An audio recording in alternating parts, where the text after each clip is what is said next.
compañeras, renuevo el saludo en la mañana en Montevideo. Mañana fresca, ¿por qué no decirlo? Aunque el sol está saliendo de a poco. Yo me encuentro aquí en la esquina de Reconquista y Juan Carlos Gómez, en un espacio que está muy cuidado, que tiene vegetales, que lo mantiene justamente un vivero, que está lindero esta placita, que se le pondrá nombre seguramente los días que van a venir, que está hace 10 años aquí en el corazón de Ciudad Vieja. Y aquí vinimos al encuentro de Pablo Álvarez, que es politólogo, ¿no? A propósito de lo que es la consigna del día. Los hemos escuchado a ustedes, hemos escuchado a la gente de cómo nos protegemos, si somos de cuidarnos los uruguayos o no, pero también vamos a dialogar con Álvarez y vamos a problematizar acerca de, bueno, cuáles son los cuidados que tienen, por ejemplo, los parlamentarios, que no son ciudadanos de a pie porque tienen otros privilegios de los cuales no podemos gozar el resto de los ciudadanos quienes podemos ejercer nuestro voto soberano. Pablo, bueno, gracias por recibirnos en esta mañana aquí en tu barrio, en esta placita. Bueno, quería consultarte justamente acerca de esto, ¿no? ¿Cuáles son los métodos de protección que tienen los parlamentarios ante eventualidades que pueden surgir en la vida? Bueno, buenos días.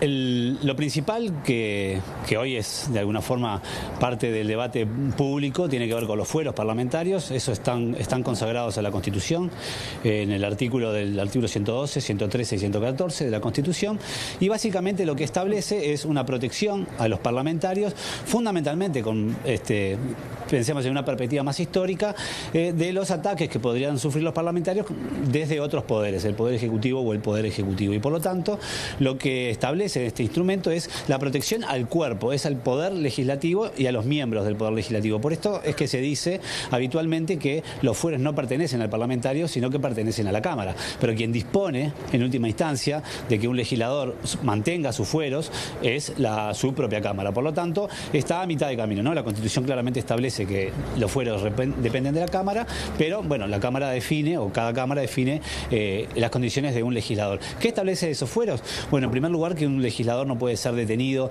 excepto en situación infraganti, en un delito durante el tiempo en que es legislador, y tampoco puede ser acusado criminalmente. Por lo tanto, si hay una investigación en la órbita de la justicia, mientras esté en manos de la fiscal o de una fiscalía, se puede avanzar cuando se precisa la participación de un juez, como por ejemplo disponer medidas cautelares en un proceso de investigación, o ahora que está bastante de moda también el asunto de los teléfonos, ¿no? Bueno, disponer el acceso a la telefonía de una persona. Bueno, un legislador está amparado justamente por la protección de los fueros, y eso es, entendemos, lo que se solicitará en breve con respecto a este caso, ¿no? del senador Penades, bueno, en estos días, en estas horas, estará llegando la solicitud de desafuero. Eso es lo que protege los fueros parlamentarios.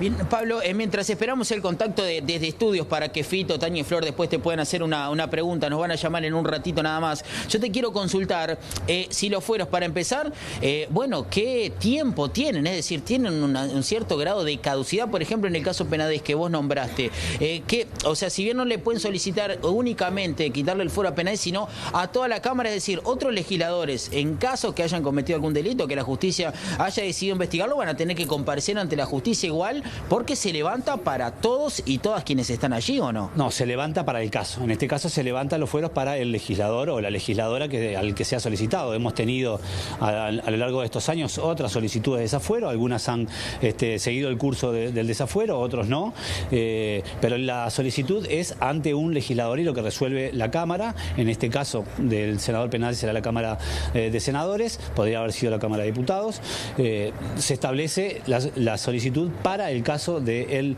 legislador en este caso, o el legislador que se solicita. O sea que es única... Decime, Fito. Te corté, perdón. No, buen día, Pablo. Le quería hacer dos preguntas. Buen día. Buen día. La primera es, ¿qué pasa cuando el legislador deja de ser legislador? O sea, cuando termina su periodo, que yo sé que siguen con un periodo de que son subsidiados, pero no sé si los fueros le continúan o no le continúan. Eso por un lado. Y por otro lado, como bien dijiste, está en la Constitución que hace muchos años este tema de los fueros. ¿No sería hora de ayornarlos? Porque hoy por hoy no existe esos ataques de un poder, del poder legislativo al del poder judicial al poder legislativo. Parece arcaico el tema. Yo entiendo que por una tontería no te detengan, pero sos un ciudadano común y corriente por más que en ese momento la ciudadanía te pone en ese cargo de legislador. Bien, empiezo por la primera pregunta. Sí.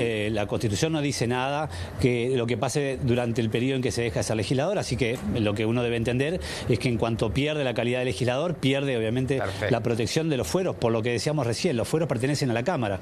En cuanto se deja de ser integrante de esa Cámara, se dejan de tener la protección de los fueros. Y a su vez los fueros que se pierden en una investigación, si luego un legislador que está siendo investigado no es hallado responsable, culpable, no es penalizado, bien podría volver a sus funciones. Es decir, no es que se le quiten los fueros y se va. Para eso está la renuncia, como ha pasado también en otros casos. Así que los fueros pertenecen, en tanto pertenecen al cuerpo, son mientras se integra ese cuerpo. Lo segundo, con respecto a cuán vetusto, cuán viejo o cuán actual pueden ser los fueros, bueno, es verdad que responden a una dinámica que uno dice es bastante antigua, ¿no? Pero también es cierto que si uno mira la región, están existiendo procesos de judicialización de la política donde uno puede decir, bueno, se están persiguiendo a veces objetivos políticos por vía judicial.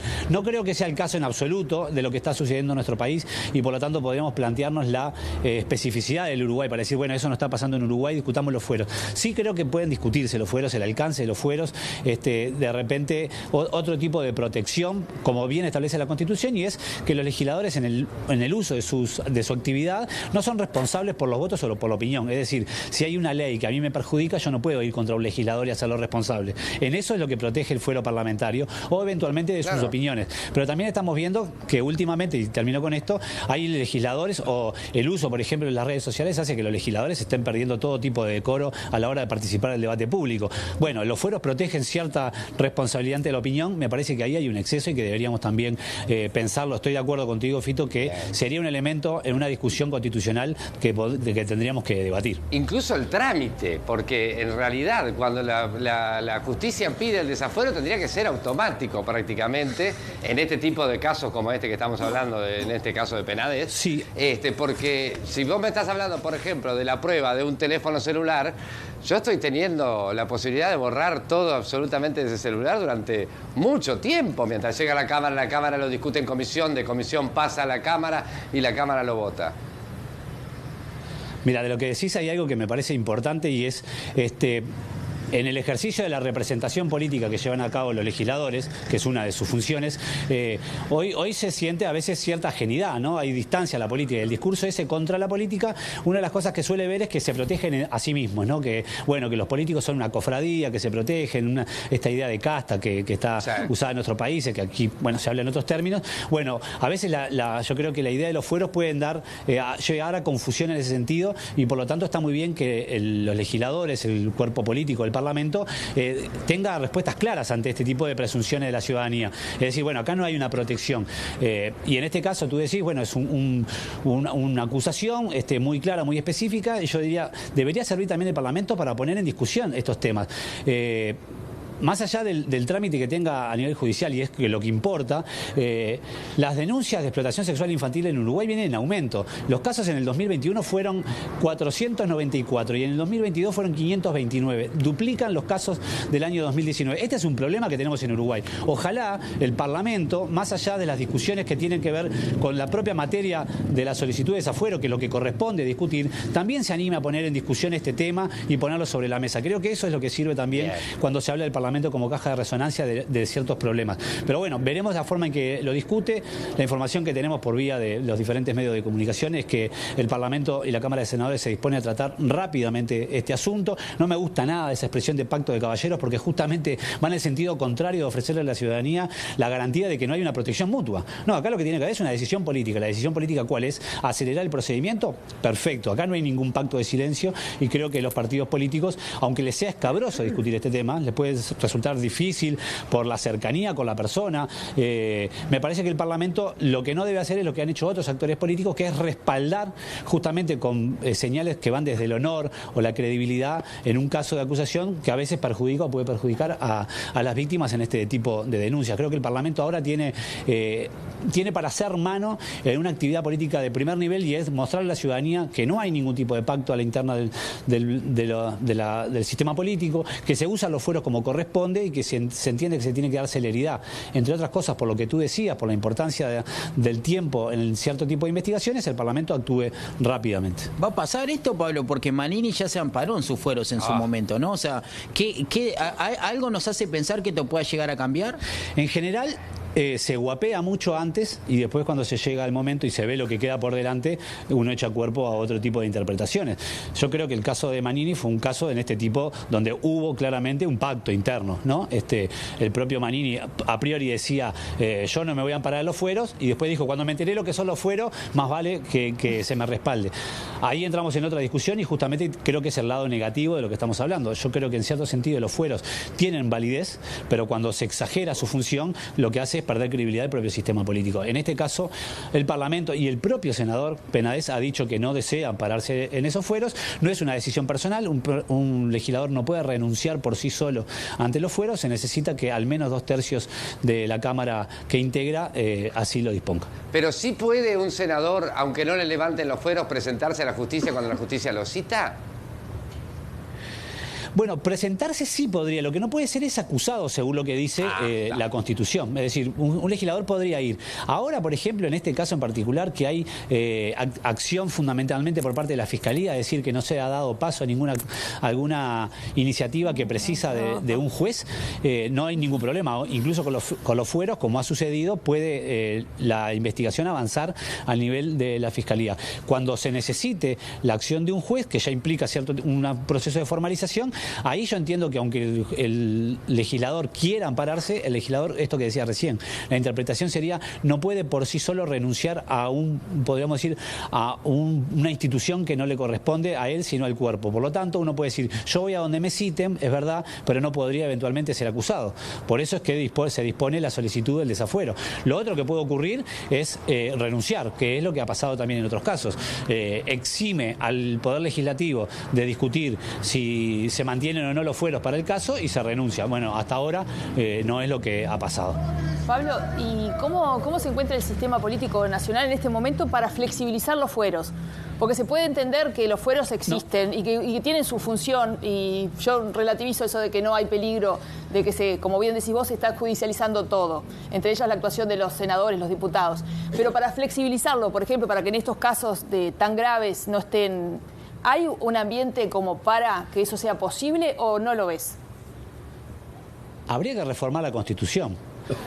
No veo en Uruguay muchas ganas de iniciar ese proceso, y sería uno de los temas. Y en los últimos años, cuando han aparecido diferentes manifestaciones de ir en esta línea de llevar adelante un proceso de reforma constitucional más amplios que los que hemos tenido hasta ahora, que han sido en general por temas muy concretos, el tema de los fueros está casi siempre arriba de la mesa. Se corre el riesgo, con lo que tú decís, de ir a una casuística en una legislación que tiene que ser amplia. También existe lo que es, por un lado, el sentido común y por otro lado, el ejercicio constante, ¿no? Si no existe en Uruguay la jurisprudencia. Bueno, lo que ha pasado en los últimos años. Lo que ha pasado han sido cosas muy distintas en los últimos años. Lo que importa es que el Parlamento debe discutir. Por lo tanto, no es como el senador Penades lo pide, se lo levantamos. Ese no es el proceso que establece la Constitución. La Constitución establece que se debe... reflexionar sobre la existencia de causas para llevar adelante justamente el voto de desafuero. Y una causa no es la solicitud que lleva adelante el legislador, más allá de la opinión que en este caso tenga. Por eso creo que ahí, en ese proceso del análisis de las causas, para justamente viabilizar un desafuero, es donde podríamos decir, se puede introducir una discusión más profunda, y es, sin modificar la Constitución, los mecanismos que se entiendan más pertinentes justamente para un proceso de desafuero. Insisto y cierro para ser breve, y es los fueros, en última instancia, aunque sean viejos, si hayan sido pensados para otro proceso, la política y la dinámica política se actualiza, y a veces uno puede decir, quizás queriendo evadir un problema como el que podemos haber tenido en los últimos años, nos podríamos comprar otros problemas. Hay que discutir los fueros, sin duda, y no pueden ser percibidos por la ciudadanía como un poder superior de los legisladores ante los demás. Es un poder que tiene la Cámara, es una facultad que tiene la Cámara para proteger a los legisladores en el uso de sus funciones legislativas, y eso es lo que debería quedar claro. Bien, capaz que el matiz tendría que estar entre justamente si el pedido de desafuero viene por consecuencia de su tarea legislativa o si viene por un delito común como el que estamos hablando ahora, ¿no? Bueno, creo que ahí es un punto de debate, porque además el artículo 115 justamente establece que la Cámara puede corregir, creo que es el texto, el concepto que claramente utiliza la Constitución, corregir a alguno de sus miembros por 2/3. Es decir, si en el ejercicio de sus funciones un legislador lleva adelante actividades que la Cámara entiende que no son propias de un legislador, la Cámara bien podría corregirlo, suspenderlo, incluso llevar adelante un proceso más amplio. Así que ahí creo que en ese espacio que tú señalás, Fito, hay un momento para la discusión. No es la discusión profunda, es de clave constitucional. Claro. Para eso no veo escenarios hoy, digamos, ¿no? Bueno, bien podría organizarse la ciudadanía y llevar adelante un proceso de reforma constitucional en ese sentido. En ese sentido es posible, no veo espacio hoy, no solamente en el sistema político, sino en el debate público. ¿Cuántas oportunidades constitucionales se perdió el Parlamento entonces de corregir a la señora Bianchi? Pero bueno, es un detalle, es un detalle. El 115 hubiese sido un instrumento posible varias veces. Bien, muchísimas gracias, Pablo. Muchísimas gracias, JP, también a vos. Gracias, Fito. Nos vemos en un ratito. Te queremos, te extrañamos. La gente reclama por ti, la gente me grita ¡JP! Antes me gritaban Petru por la calle, ahora me gritan JP. Increíble. Gracias. Nos vemos ahora. Y nosotros nos vamos.